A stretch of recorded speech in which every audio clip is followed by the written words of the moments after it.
Good afternoon everyone, this is a review of my 2007 Honda Accord in the luxury trim.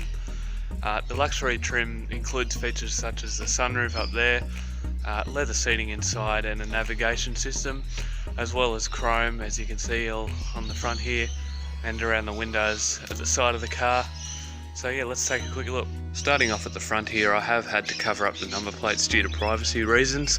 I did the same on the Mercedes video from last time, so that's nothing new. There is an L plate there. I am learning on this car and I will be driving it once I get onto my P's. Looking at the front here, we've got a nice chrome sort of grille around here, chrome Honda logo and all that. Lighting, we've got our HID bulb in here. It's a projector tube, that's what it's in. Standard bulb for the turn signals, halogen, high beams. And this is sort of like a daytime running light. It's a halogen bulb. It's not automatic though, so it's sort of a bit of a downside, but anyways. Down here, air intake, fake air intake, and a fog light. This isn't proper air intake down here though. It's just this one it doesn't go through. So near the lights as well, we've also got a headlight washer that comes on if I have the lights on at night time and I choose to wash the windscreen. That'll pop up and wash the lights here. Looking at the front, it is a silver colour. So I've got a nice big windscreen, automatic wipers, which is helpful. It means that I don't have to put them on all the time. LED turn signals on the mirrors, I'm pretty sure. Chrome all around the windows. Chrome door handles as well. Got a bit of a scratch down here. The car is nearly 12 years old, and being in a family, raising 3 kids with it, it is quite scratched up, I suppose you could say. Looking at the wheels, they're in pretty good shape. So we've got 225 by 45 and R17, so 7-inch wheels here. I think they're alloys, so yeah, that's good. Same at the back here as well. Same sort of story. Yep, 225, 45, R17, so exact same at the back. Fuel tank here. Looking at the back here, this is been optioned in with a spoiler. My mum wanted that. This was her car before she upgraded to a Mercedes C200, which my grandfather had before that C300 coupe that I showed last week. The rear lights here, they're all halogen bulbs, standard. We got parking sensors, that's what these little dots on the back here are for. Twin exhausts, one on either side, which is pretty good. Honda badge, and Accord Euro, of course, it's the Euro model. Coming to the other side here, it's the exact same story. Chrome all around the windows, on the door handles, all that. Wheels and tyres are the same. I think these are LEDs, I'm pretty sure. I'm not 100% sure, but I'm pretty sure that they are. We do have Honda's intelligent alarm system as well, which is, I suppose, handy. Up here, as I mentioned, we've got a sunroof. This was optioned in, I think it was a $2,000 option, so my mum decided to tick it. Yeah, so it's pretty good in the summertime, I suppose, getting a bit of air in the car. Yeah, so that's pretty much it for the exterior. I think I've gone over all the features that I need to. This car does not have a reversing camera. That's the only downside, I suppose. But, what do you expect from 2007? I don't expect that. So yeah. Getting to our key now. This is a standard key that was on all Honda vehicles at the time. It's got 3 buttons: unlock, lock and boot release. If I press the unlock button, you'll see that the turn signals flash once for a reasonably long time, and same on the mirrors as well. So watch this. 3, 2, 1. Locking, they'll flash 3 times. It's that top middle button there. And you sort of get a little noise as well when you push the lock and unlock buttons. Let's have a look at the boot release, sorry. So it's this button down in the bottom right here. Now when I press it, the boot doesn't open fully up like in that Mercedes. It pops up a little bit, so I'll try it now. 3, 2, 1. There we go. So it's popped up like that. All you need to do is lift it up the rest of the way. And there you go. It's a pretty big boot. The seats do fold down with these little yellow tabs up the back here, you pull them and then push the seats down. I do have a few things in there, but yeah. To close it, there is no button like on that Mercedes, it's just a matter of pulling it down, which I think is easy enough. To be honest, I don't really see why Mercedes needs to have a button, but I suppose there are some lazy people around, so yeah. Looking under the bonnet now, we've got a 2.4 litre 4-cylinder iVTEC here. I've heard some good things about these. I'm not personally too sure about them myself, but it's pretty powerful, I think. I don't really put my foot down that hard, but from what I've seen, it's quite a good little motor. Got a battery here, a few other things all around here. I'm not 100% sure on these little parts and things in here. I barely ever look at them. Here we've got our washer fluid, power steering fluid here. This, I'm not sure what that is. It says it never open when hot. Hot coolant will scald you, so it's coolant of some sort. Denso, this is the air conditioning. It doesn't have a build date, but yeah. So that's pretty much under the bonnet. There are no shocks to hold it up. It's this little thing that it sort of folds away down here. You pull it up and then put it into that little hole there.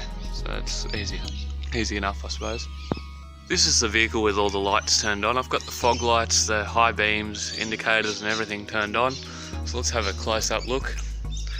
As I mentioned, this is our HID light. It's white coloured, so similar to a LED, a little bit older.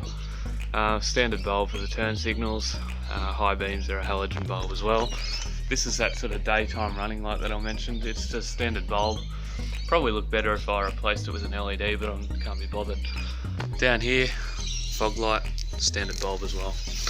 Coming around here, as I mentioned, these do look like they're LEDs. Not sure though, but I think they are. If you know, put a comment down in the comments below and let me know. Getting around to the back here, all standard bulbs. These are both on here. Turn signal is on. Reverse slide, I'm not going to worry about that, but it is a standard bulb as well. And under here we do have some number plate lights which shine down at night time. This up here as well, I think that's LED. I haven't got the brake on, so I'm not even going to worry about it. So yeah, that's the car with the lights on. Yeah, pretty good lighting system. I would like to upgrade them to LEDs sometime soon, all these standard bulbs, but I'm not too worried about it at the moment. Getting inside the car now, this car does not have a smart key system where you can just do that to unlock it. You have to use the key. That's not a problem though, it's fine with me. This is sort of where you see most of the cars wear. You've got this big mark here. My mum doesn't know where that's from, neither do I, so I'm not too worried about it though. It's just a bit frayed up. This is sort of a chrome looking door handle. It's a bit scratched up, suggesting that it's probably just plastic. Down here, it's a little bit dirty, a little bit of wear. I can clean that off, I think. So yeah, I'll try that sometime soon. This here is your mirror control. Turn it to the right, up and down, sideways. That controls that mirror there. Window locks, so no one in the back can put their windows up and down once that is pushed in. Door lock, unlock, window controls, and that's it. And a little light down here as well. And that's just a standard bulb, so nothing special there. Got a little sort of cubby here holding my L plates at the moment, so yeah, that's what that is. Speaker here, it's no great sound system, but it's decent enough. Getting inside now, we've got our sunroof controls here, close, tilt, open. Don't know what this does, I should find out though. Air vents up here, you can close them or open them. A little coin thing here as well if you need it. I never use it. Down here, pedals, brake, accelerator, footrest, all that. This, push it down to open the fuel tank, pull it up to open the boot. And this here locks that button there, so you can't actually use it once that is locked. Haven't tried it, but yeah. On the carpets here, they are old. It says Accord Euro. It's faded off a bit. They're nice carpets. As I said, they are old, so they're not as soft as they used to be, but they're still decent enough. Standard ignition in this car. There's no push button start. I don't expect that though.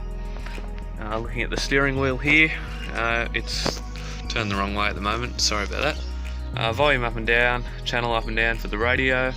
That changes your mode, CD, radio, all that. Horn. This is all for the cruise control. Turn it on, cancel it, set it, accelerate, all that. This is the light controls here. As I mentioned, no auto, so we got daytime lights, full lights, and this here is for the fog lights. So that's sort of like a little sort of thing that goes like that. And this is for the lights. You get a little beep because the door's open. So I'll turn that all off. On this side we've got our wiper controls. I leave them on auto. Push it up for mist, down for auto, down for low, and down for high. Pull it towards you, that sprays the window. I don't have the car turned on though. I just leave it on auto. And you can actually adjust the intensity of the automatic wipers here. I leave it on full intensity, otherwise they're too weak. You've got choices. This changes what's in that little display down there. This resets the trip computer for the litres per 100 kilometres on the fuel economy, and that's about it for the steering wheel. Getting to the centre stack here, pretty standard stuff. Quite nice for its time, I suppose. We've got an AM/FM button here. CD aux, this is a bit of a lie, this button. There is no auxiliary input in this car. Scan, that scans for all the available radio stations. This skips your stations. This here is your volume, all your climate control down here. I won't go through that, it's pretty self-explanatory. Eject the disc, this sort of scrolls around the map. Load CD, setup, that just sets up the display, and the system. This here is for your destination input. This just cancels, goes back to the main screen. That zooms in and out of the map, and that is the button for the map itself. On this side we got info. That when I push that, it comes with a calendar and a calculator. This is the audio, it brings up all the audio settings. You can change your station and all that. Air conditioning controls, change your disc, and tune for the radio. Looking down here, standard transmission selector, park, reverse, neutral, drive. It's got a manual mode if you push it to the side, and D3 for low gear. Ahead of its time as well, it's got heated seats. There you go, something you don't find in every 2007 car, especially a Honda. In here we've got a little box with cup holders. It's got a button down here. If I push that, that folds out and it looks like cup holders. Put that down. Standard park brake. And in here we've got a little box. It's got 2 levels, so it opens up like that, and you can do that as well to get the full box. And the car doesn't need a vacuum, as you can see. Leather seating, of course, pretty surprising for this year of car and for a Honda as well. But yeah, it's quite nice. It is sort of starting to get marks a bit. These white marks, I don't know where they're from. This is just from age, I suppose. Probably can be cleaned off. And around here as well, it's very evident that these seats are old. On this side, this is a sort of lock up here. Push it down for lock, up for unlock. Door handle here. Yeah, another little grab handle there. Windows down and up. Electric, of course. Little sort of pad here to rest your arm on. The owner's manual's in there. Lockable glove compartment in here as well. If I turn the car on now, let's have a look. I'm just going to close that door. So to turn the car on, I put my foot on the brake, of course. Get the key, put it in the ignition, like so. Turn it on, and there we go. The car's on. In the center display here, 12.7 litres per 100 kilometres. Not too great, but I have only just reset it, so it will get better. And as you can see, it's gone up one. I'm just going to press OK on the center screen. It's reading 15 degrees outside, 94,206 on the odometer, and I'm not sure what that is there. This down here is sort of controls the brightness. I can turn it down, fully dark, and up like that. As you can see, cruise main, I like to leave the cruise control on, and I do use it quite often. I'll leave that there. Yep. In the middle here, this is our standard map. I'll show what these buttons are now. Info, calendar, calculator, audio, turns on the radio and all that. AC, that's all that sort of standard controls here. Change disc goes to my selected radio stations that I've favorited. This tunes it. I can fine tune. Down here, AC controls, auto, off, dual, recirculate, front demister, rear demister, temperature up and down for both sides. So dual climate control, volume here. skip, scan. That scans all the radio stations. I don't want to do that. CD aux goes to CDs. There are none in the car at the moment. AM FM, if I press that, we go to 875 and back to AM as well. FM1, I listen to 95.3. That's my selected station. Down here, it's got a little DVD drive as well for the map there. So yeah, I'm not going to worry too much about that. It's also got a little PC card here, which is handy if you ever need to use that. Looking at the map here, pretty old looking I suppose. This little selector here, if I push it up, it scrolls around the map and shows me I've just moved over to the Royal National Park. I can go somewhere else if I want to. I'm now at Baronier, so there you go. So yeah, pretty standard stuff for a car of this time. I do believe it's quite a nice car for its time as well. We've got a little sort of screen up here showing the radio station in the middle, time, temperature for both the driver and passenger, and that what FM or AM it's on, whatever that is. Up here we've got the mirrors, the lights. This is your door lights. They come on automatically when you open the door. Turn them off, push down for them to come on. Up here is a little sunglass holder. Here as well, it's got a light in there as well, which is handy. Up here, a little grab handle. This is the sunroof, and I will show that now. So if I press this middle button, it folds up. Top button closes it, and the little button down here, which opens it fully. If I press that now, it fully opens like that, and you can see outside and get some air in at the same time. Just let go of the brake, which is alright. So the front window here, I'll show these little wipers. They wash like that. The wipers do need to be replaced on this car actually. Looking in the back, it's all leather. I don't really fit in the back, it's not that roomy, if I'm quite honest with you. As you can see in that middle seat, the leather has worn a bit, which is disappointing. And down there as well, it's sort of scratched off from when we've picked up furniture and all that. There's another light in the back up on the roof there, if you can see that. Grab handles, all the standard stuff that you'd find in every other car. The main feature of this car being that it's got leather, which is quite nice. So yeah, that's pretty much the interior. I will do a speaker test now. I don't know what song's going to be on the radio at the moment. I haven't listened. But yeah, whoever's song it is, I give them credit for it. Australia, all by our big young coffee craft. To 101.7. Life is a highway.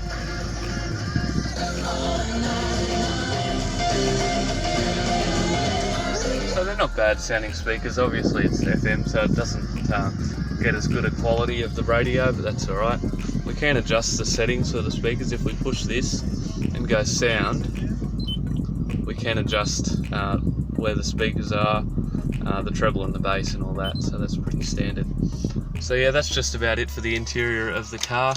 We'll turn it off because it's not too great to leave it on, well, it's not moving. But yeah, that's the interior of the car.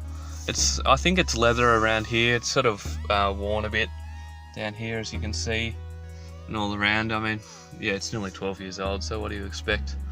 No blind spot warning. I don't really care though. 2007, who cares? So yeah, that's pretty much it for the interior. Yeah, quite nice for its time, and yeah, I do appreciate the work that Honda did for this car. And I mean, the design of this car came out in 2003, so it's held up pretty well over time in my opinion. Obviously this luxury grade was added a little bit later in the design of the car. I think it first came out in 2006, I'm pretty sure, so 3 years after the car was originally released, but that's alright. Very nice. On some models you can option in wood. This is just a plastic sort of thing here. I don't really care though. My mum chose that because she wanted it to look a bit more sporty. Yeah, as I mentioned, heated seats are here as well, so that's handy. So yeah, that's the interior. So that's my 2007 Honda Accord Euro in the luxury specification. I hope you enjoyed this video. As I mentioned, it's a great car, and in my opinion, ahead of its time. Very nice design that's held up very well. The design of the car first came out in 2003, as I mentioned. So we're nearly 18 years later, it's still looking really great. So I'll just have another quick look around the car for you. Just pan around real quick. Very nice design. There are a few things that I wish it had, like a reversing camera, but it's not too much of an issue for me. But yeah, that's the car. Hope you enjoyed the video. Please give me a like and a subscribe for the channel. I will be uploading some more videos. The next one will probably be on my mother's 2015 Mercedes C200 sedan, or my dad's Lexus RX 450h in the F Sport. So yeah, stay tuned for that, and yeah, look forward to it. Cheers, bye.